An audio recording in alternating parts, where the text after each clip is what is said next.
Сега давам думата на Габор Такоч за неговата презентация, защото тя наистина е изключително интересна. Заповядайте.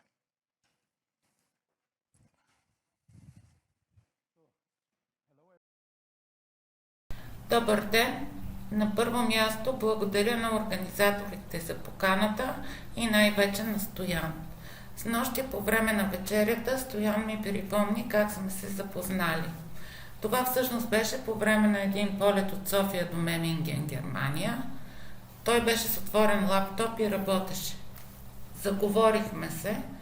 Той е архитект, а аз строителен инженер.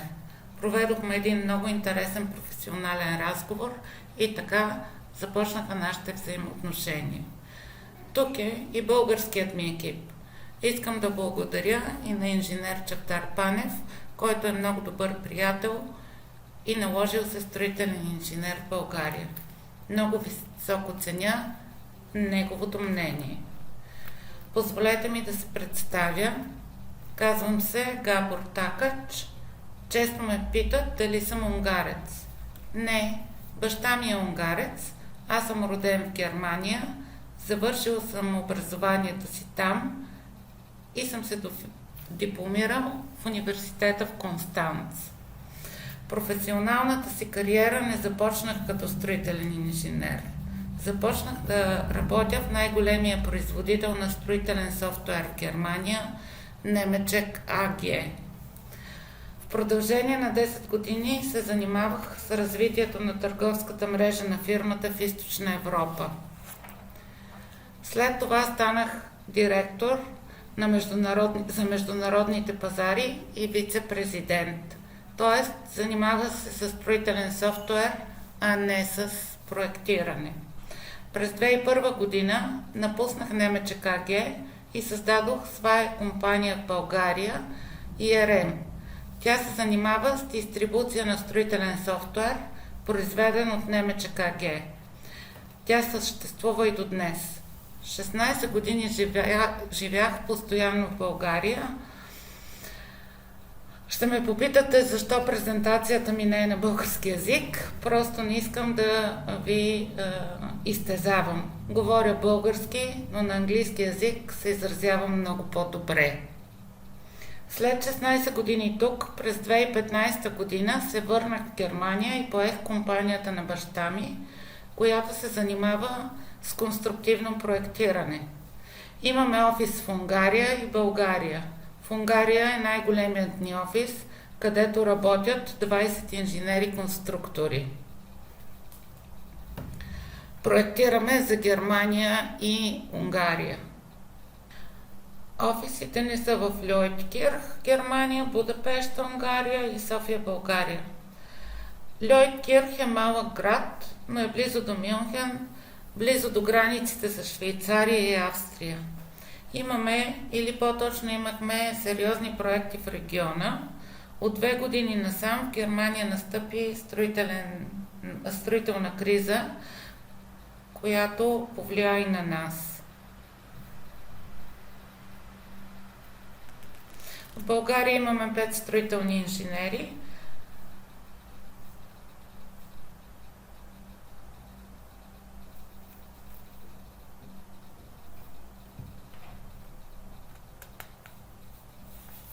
С какво се занимаваме? Типичните за конструктивното проектиране, типове сгради, частни и обществени сгради.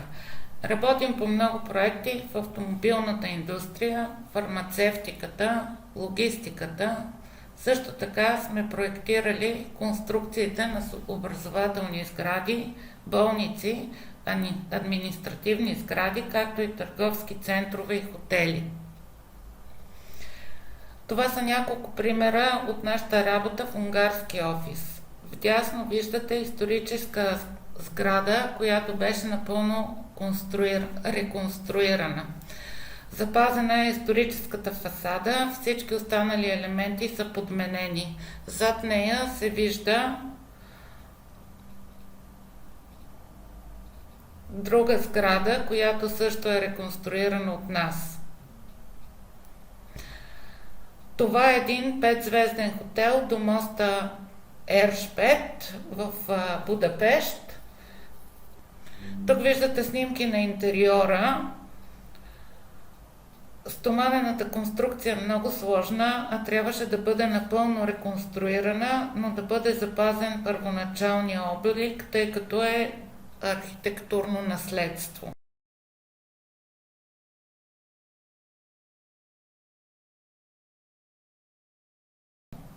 Това е сграда на болница. Тук предизвикателството беше конзолата в дясната част на снимката.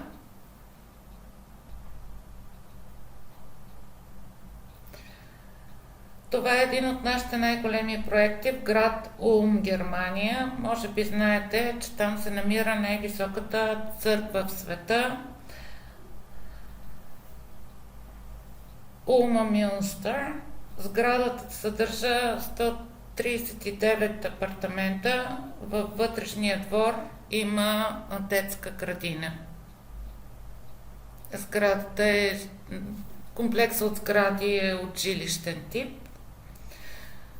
Както виждате, проектираме и дървени конструкции.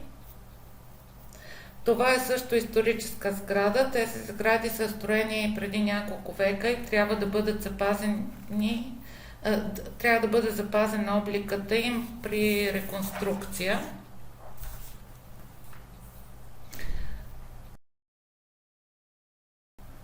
Това е хибридна сграда по отношение на материалите на конструкцията. Долните нива са от стоманобетон, а горните са дървена конструкция. Напоследък доста такива сгради се изпълняват в Германия. Това беше кратък преглед на нашата работа. Имаме около 500 изпълнени проекта в Германия и Унгария. Сега да поговорим за задачите на строителните инженери. Това, което всеки предполага на първо място е осигуряване на стабилитета на сградата. Да, имаме тази огромна отговорност. В действителност много архитекти могат да проектират стоманобетонна сграда, стабилна сграда, чрез използване на огромни напречни сечения на конструктивните елементи. Нашата задача като инженери-конструктори е да осигурим конструктивен стабилитет с минимум материали. Също така трябва да гарантираме гладък строителен процес на обекта и да намалим ръчното изпълнение на задачи. Трябва да гарантираме качеството на конструкцията, избягвайки грешки, които се откриват чак на строителната площадка. Затова помага използването на съвременни средства за проектиране, като строителен софтуер, с който изготвяме строителен информационен модел и дигитален близнак на сградата. Нашата отговорност е и снижаването на строителните разходи, за това е важно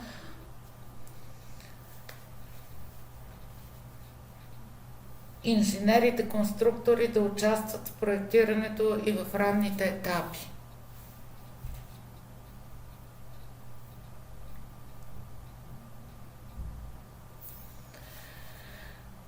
Тук съм изредил всички задачи, в които участват строителните инженери.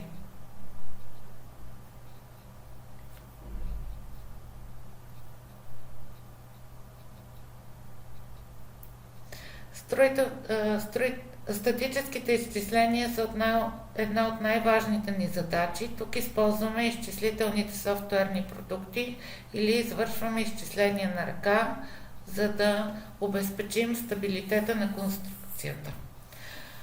Вляво виждате програмата, която използваме за изчисляване по метод на крайните елементи на цялата конструкция на сградата, а вдясно програма за изчисляване на елементи по класически статически методи.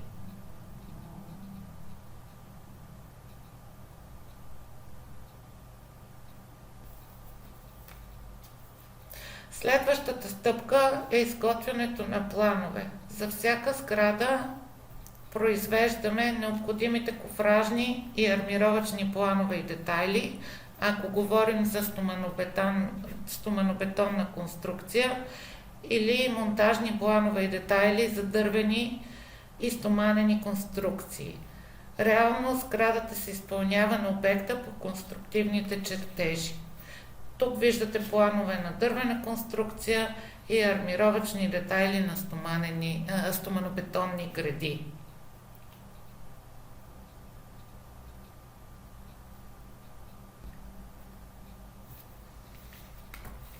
Друга наша дейност е надзорът на строителния обект. Проверяваме задължително армировката преди изливането на бетона и изготвяме протокол за това.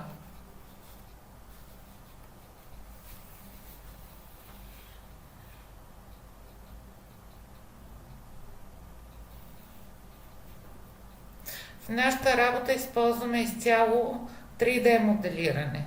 По този начин създаваме дигитален близнак на бъдещата сграда.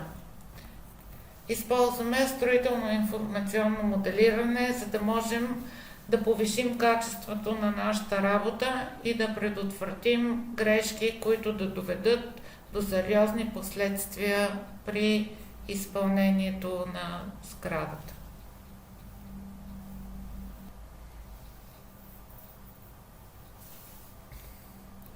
Важно е изчислението на количествата материали. 3D модела ни дава възможност автоматично да извадим количествата по всяко време.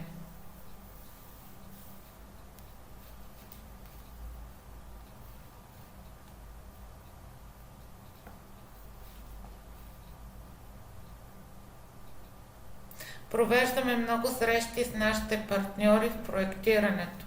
Всяка седмица имаме онлайн среща, в която участва инвеститора, архитекта, строителните инсталации. Обсъждаме всички проблеми на база на 3D модела.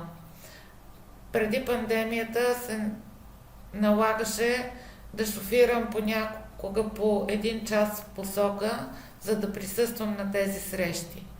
Един от много малкото позитивни ефекти на пандемията са онлайн срещите, които спестяват много време.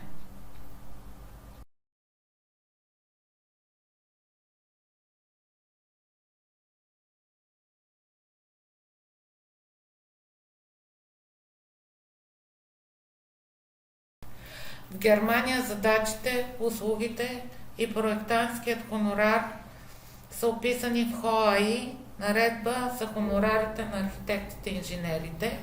Това е наредба, приета на правителствено ниво през 2020 година. За съжаление, беше взето решение от Европейския съд, което обяви предписанията на ХОАИ за незадължителни. Хонорарите могат вече да се определят свободно, за разлика от преди, когато трябваше да се спазват минималните хонорарни ставки по ХОАИ. Така се създаде ценова конкуренция и цените на проектантите се понижиха. Въпреки това, аз препоръчвам договорите между клиента и проектанта да се сключват на база на наредбата за хонорарите. Клиентът получава описаните там услуги и плаща договорената цена. ХОАИ трябва да се използва като основа за създаването на договорите, за да се избегнат конфликти между страните. Разбира се, трябва да се спомена, че ако се поиска ниска цена, се предоставя и по-ниско качество на услугата. Някои от инженерите наистина следват тази философия. Това създава проблеми и се стига до съд. Може да намерите в интернет на адрес www.hoai.d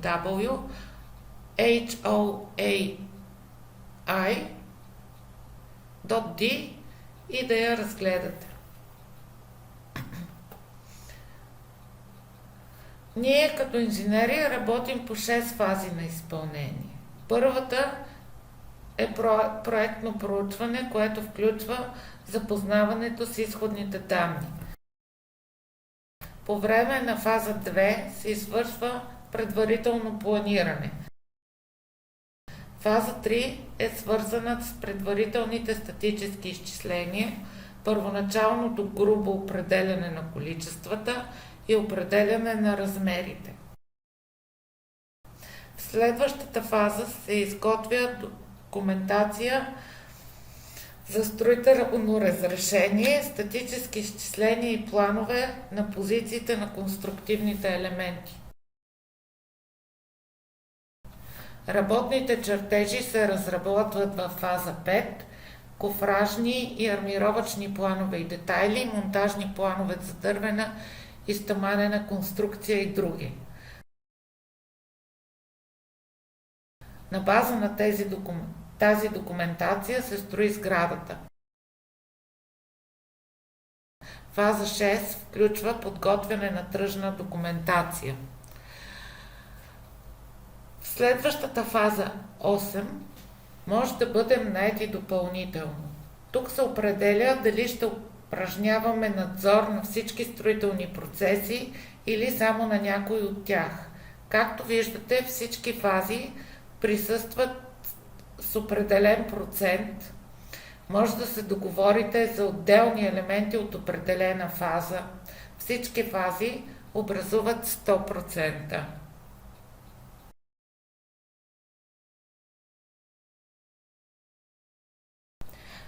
Как се изчислява възнаграждението на строителните инженери спрямо хонорарната наредба? Трябва да изчислите допустимите разходи, т.е. разходите, които се отнасят до конструкцията на сградата. Отдясно виждате според ДИН 276 описание на строителните разходи в разходни групи. За нас са важни строителни разходи в групи 300 и 400. В нашите изчисления включваме 55% от група 300 и 10% от група 400. Приблизително 80% от разходите за строителство са в разходни групи 300 и 400. Разходна група 300 е конструкцията на сградата, разходна група 400 са строителните инсталации.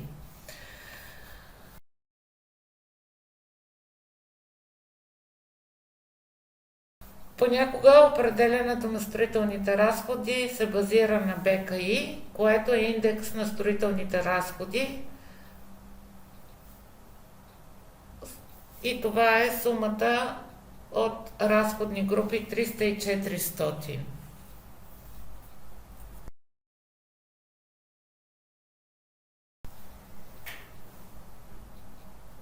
На този слайд виждате пример за определяне на строителните разходи. Това е страницата от БКИ. Най-отгоре е цената на кубичен или квадратен метър за изграждането на съответната сграда. Например, за 5000 квадратни метра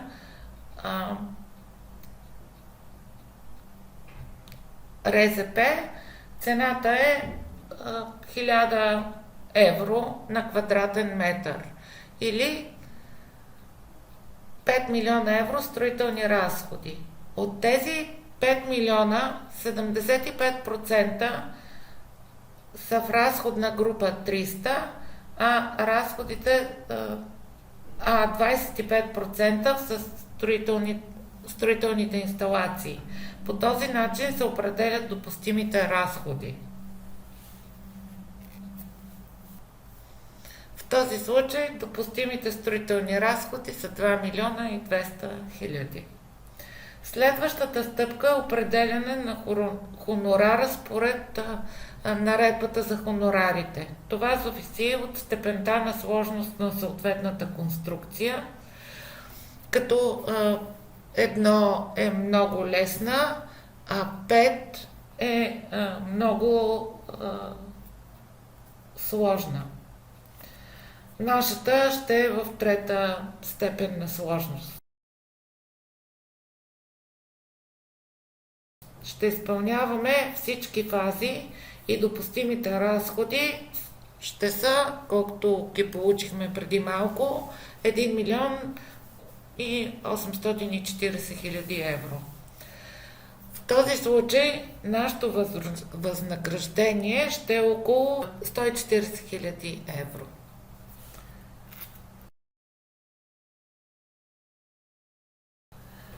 Нека сега ви представя конкретни примери и да ви покажа договорите, които сключваме с нашите клиенти.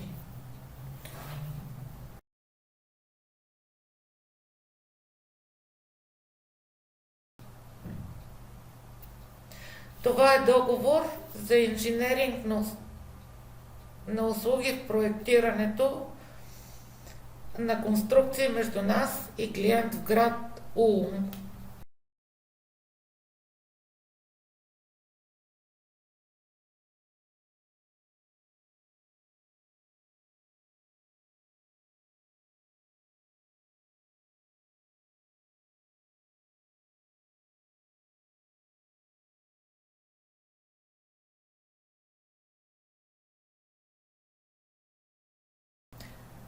Това са всички изисквания, които се ангажираме да изпълним.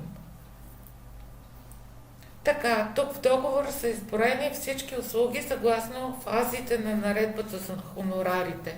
Това са основните услуги. Може да са включени и допълнителни такива. Например, шизмични изчисления, сглобяеми предварително изготвени елементи и други.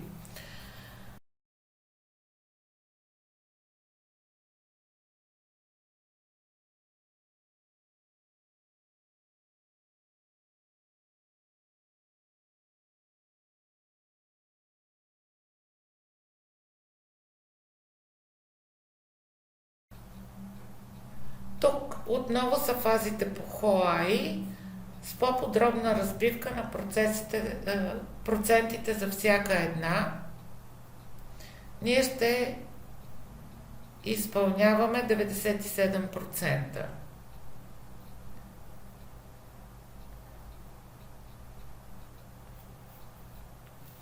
Виждате, че навсякъде има препратки към наредбата за хонорарите на архитектите и инженерите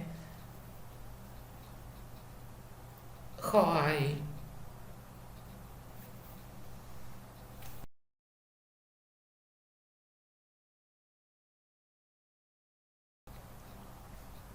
Това е приложение към договора с по-детайлно описание на услугите, отново спрямо тази наредба. Ние сме задължени да изпълним всичко описано. Това всъщност представлява защита за възложителя.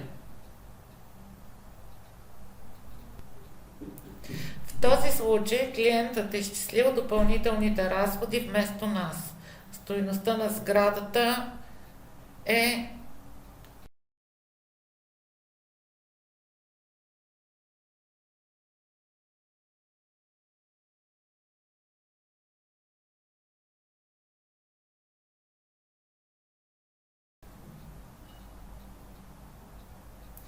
Винаги водим отчет, кои планове вече са завършени, по кои се работи в момента и кои предстоят. В случая зелените са вече приключени, но по червените все още не се работи.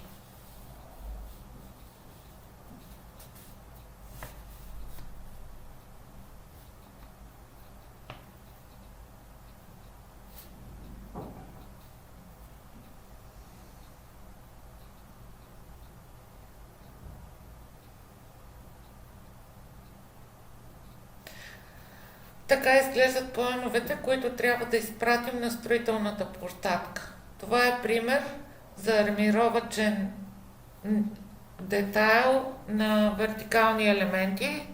Разбира се, представяме и армировачни планове на горна и долна армировка на плочите. На всеки чертеж има и спецификация на армировачната стомана.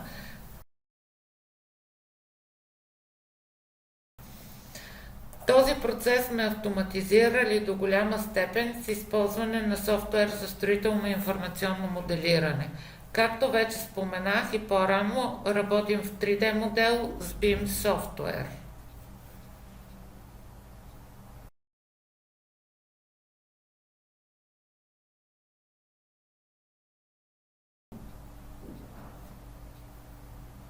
След посещение на строителната площадка изготвяме протокол.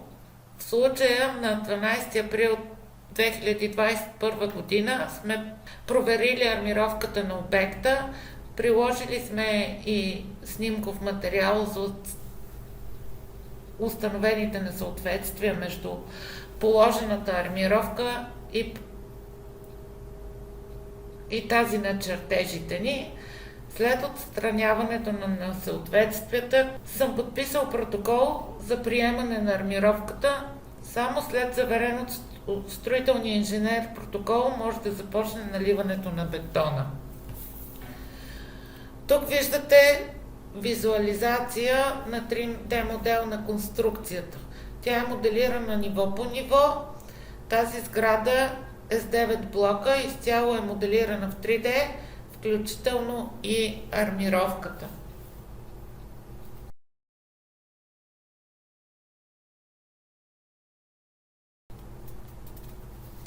Сега ще ви направя сравнение между процеса на конструктивно проектиране и определяне на хонорара на проектанта Германия и Унгария. Консултирах се с директора на офиса ни в Унгария. Заедно направихме този сравнителен анализ. Първо ще обсъдим възложителя. В Германия в 80% от случаите инвеститорът е възложител. В около 20% от случаите може да сме подизпълнител на водещия проектант.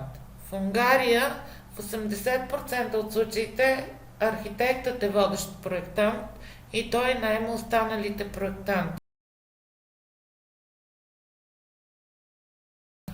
Това може да създаде проблеми, тъй като конструкторът получава възнаграждение едва след като е платено на архитекта.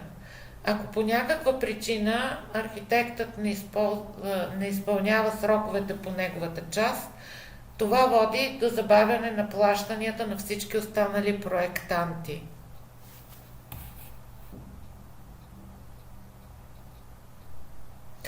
В Германия мога да договарям плащанията директно с инвеститора. Например, ако съм работил 2 месеца по проекта, мога да договоря плащане на извършената до момента работа. Така получавам, например, 5 плащания по време на проектирането на един обект и не се налага да финансирам работата със собствени средства.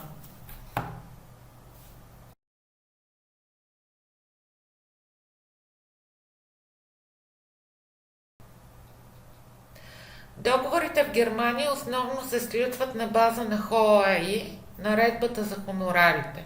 В Унгария такава наредба не съществува. Опитаха да приложат подобна наредба по препоръка на камарите, която обаче не се използва масово.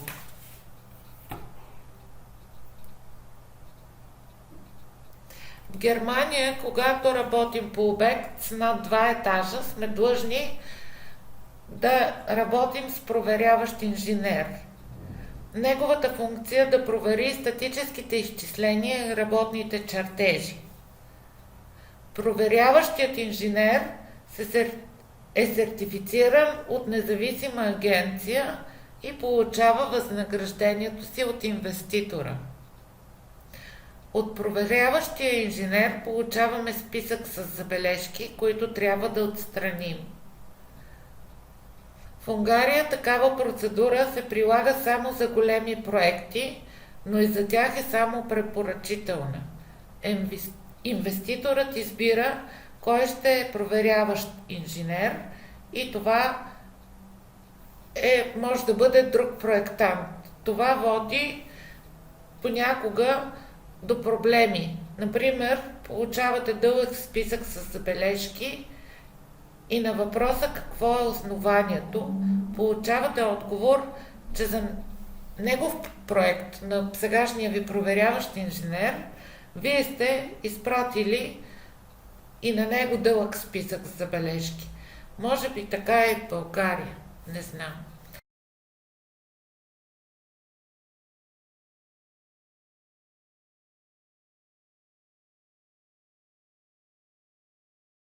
В Германия професията на проверяващият инженер е много отговорна. Изисква се лицензиране.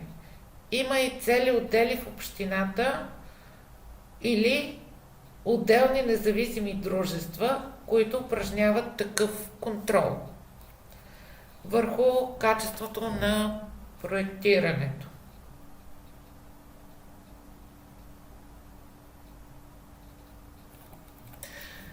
Следващата точка е процеса по получаване на разрешение за строителство.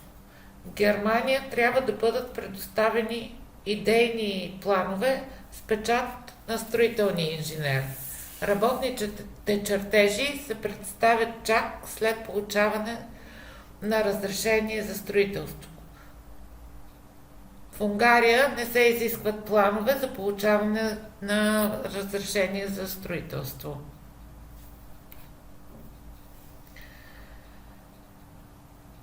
Как се осъществява строителният надзор? В Германия обикновено архитектът е нает да упражнява контрол по време на строителството, за да се гарантира, че строежа е в пълно съответствие с проекта.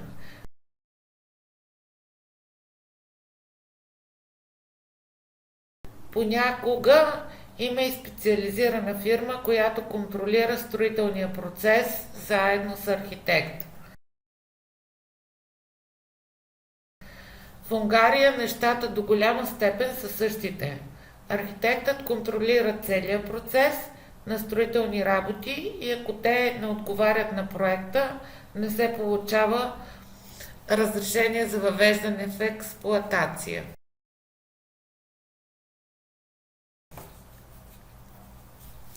В Германия имаме повече отговорности в сравнение с унгарските инженери.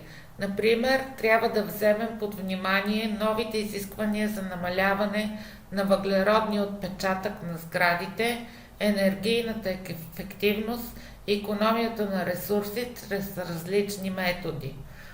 Например, използваме рециклиран бетон.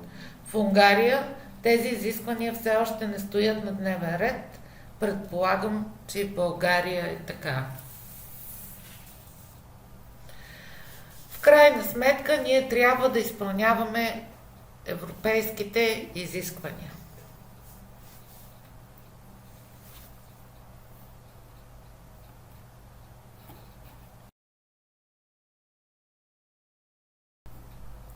Това, което разказах до тук, беше много теоретично.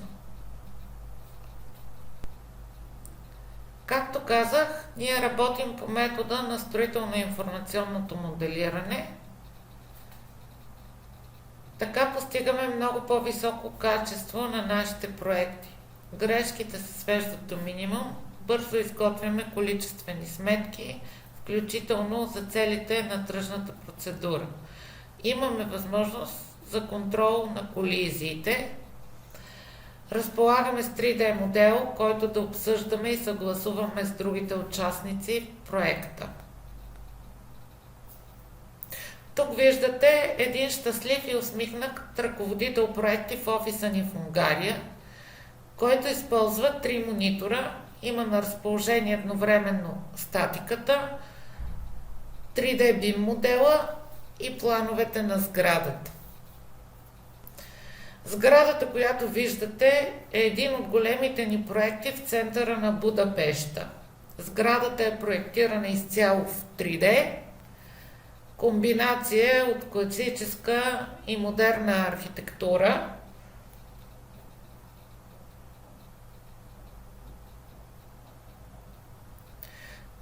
Тук виждате една от фасадите.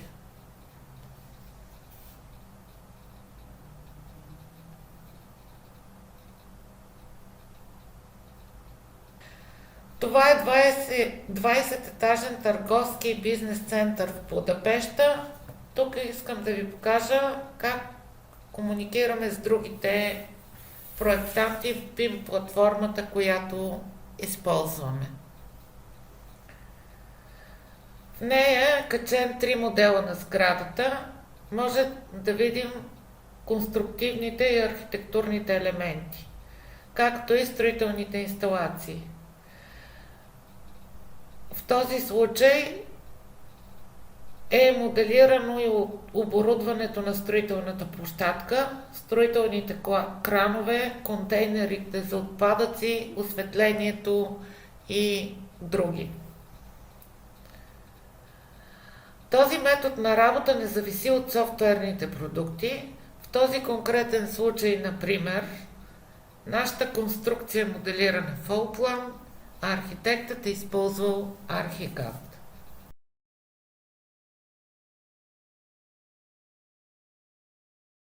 Платформата комбинира 3D моделите на различните специалности. По този начин лесно съгласуваме различните части на проекта.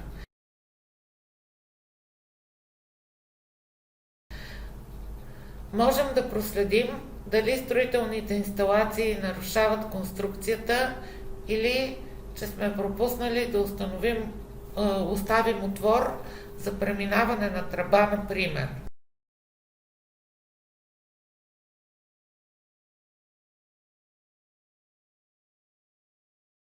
Освен в 3D, имаме възможност да проследим елементите на сградата и в плана.